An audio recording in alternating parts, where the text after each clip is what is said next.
tere, mina olen Rando ja täna ma näitan teile enda Lego rekkat, mis ma ehitasin. Eesots on tal siis selline. Siin on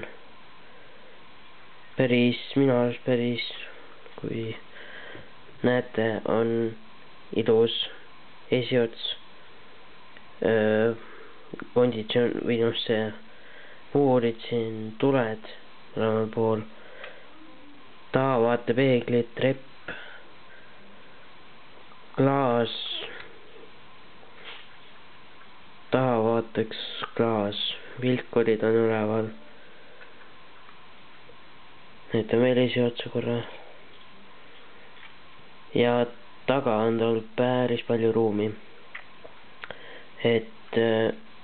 Siin on summuti, siis siinpool on igasugused kontrollasjad.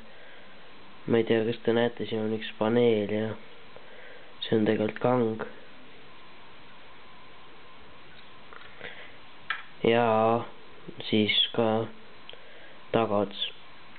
Et jah, väga siuke minu arust hästi tehtud, see on minu tehtud rekka ja minu arust päris hästi on mul see välja tulnud. Aga jah, aitäh, et vaatasite ja minge ja vaadake mu kanalit, Salud Lego fänn, ja kui soovite rohkem videosid näha, siis kommenteerige ja likeige.